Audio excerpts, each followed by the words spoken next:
미국 PC 발표 보셨어요? 개인소득, 개인소비지수, PC까지 다 잘 나왔네요.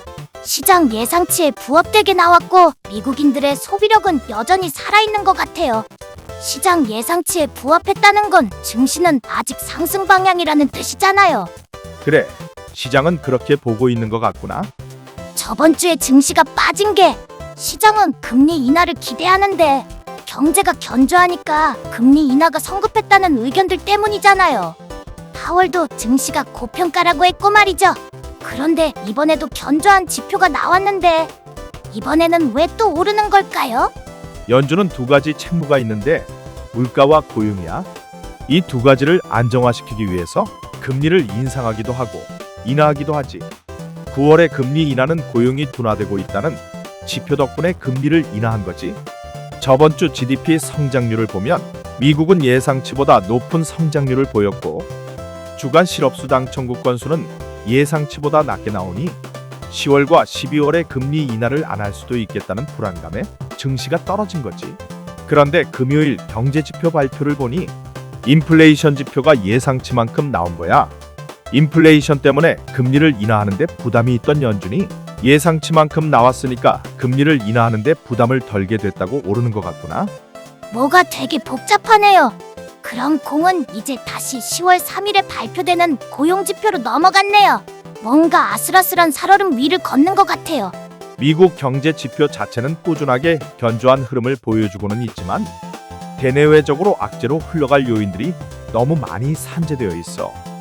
여러 번 얘기하지만 전쟁 이슈가 있고 세계 여러 나라들이 자국 우선주의를 내세우는 것도 문제야.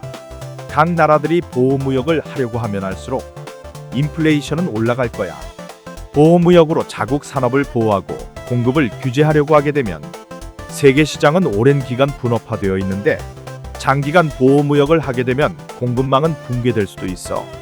그것뿐만이 아니야. 그 보호무역을 미국이 주도하고 있다는 것도 큰 문제야.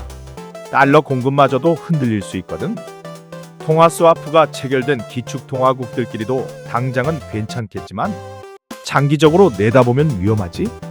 그렇지 않아도 중국에서 위안화를 기축통화처럼 만들려고 노력 중인데 그렇게 되면 세계 각국도 탈달러화하려는 움직임을 보일 수도 있어.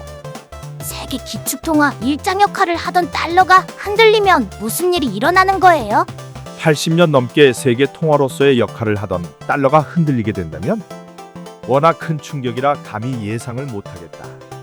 하나 확실한 건 안 좋은 일이 생길 거라는 거지. 그래도 어떤 미래가 올지 대강이라도 알고 싶어요. 우선 자원이 없는 나라들은 정말 힘든 시기를 보내게 될 거야. 또 세계는 블록화될 가능성이 크고 지금은 선진국들이 어려운 나라들을 지원해 주잖아.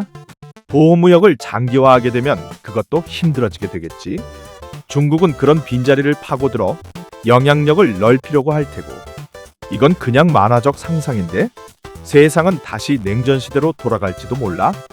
강대국들은 핵무기가 있기 때문에 과거처럼 실제 군사력 충돌이라는 열전의 시대는 안 오겠지만 서로의 힘을 과시하려는 신냉전 시대가 오는 건 상상해 볼 수 있지.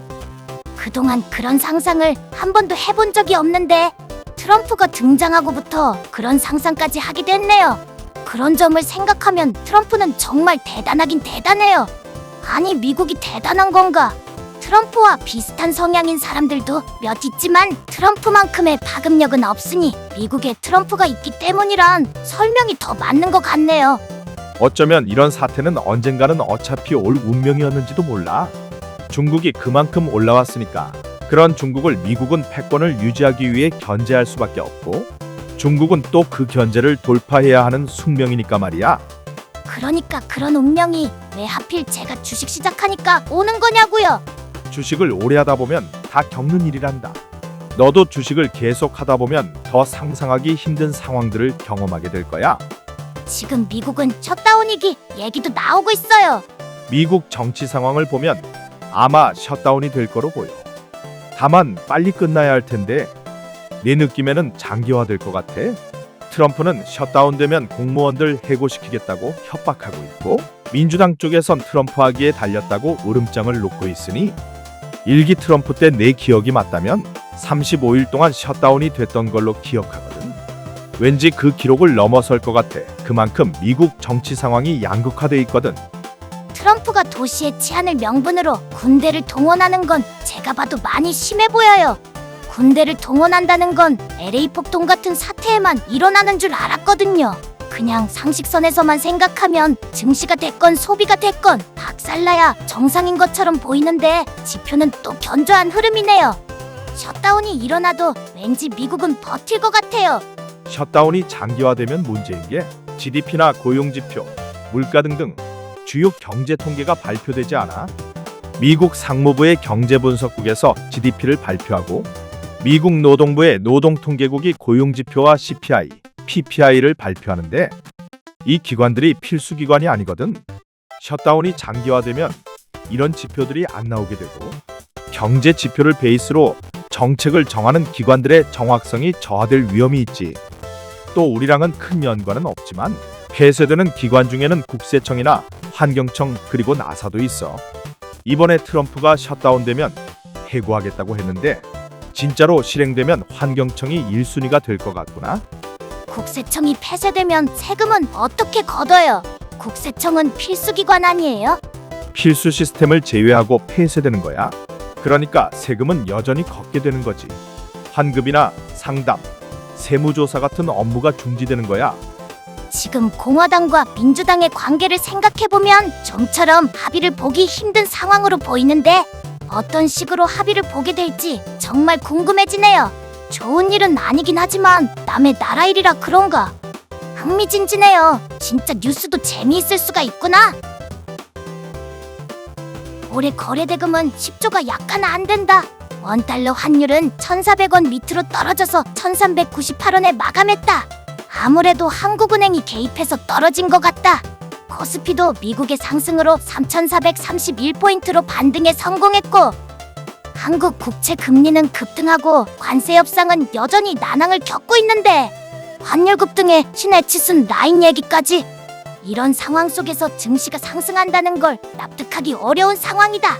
평택에 미군이 주둔하고 있고 지정학적으로나 미국과의 관계를 생각하면 우리나라가 빠진 새로운 에치슨 라인이 발표될 거라고 보긴 힘들지만 상대가 트럼프라서 또 어떻게 될지 모르겠네. 이번 주 거래일은 개천절이 끼어 있어서 사거래일로 짧다. 미국의 고용 발표도 10월 3일에 있고 왠지 무난한 증시가 이어질 것 같기도 하고 긴 연휴가 있으니 투자자들이 현금 전환하려는 움직임이 있을 것도 같고 저번 주만 해도 투자자들이 매도세를 이어갈 것 같았는데 또 오늘 거래를 보면 또 그럴 것 같지도 않다. 이런 일들을 몇 번 겪다 보니 주식이라는 게 참 어렵다는 생각이 든다. 이번 달은 내일이 마지막 거래일인데 조금이라도 수익이 났으면 좋겠다.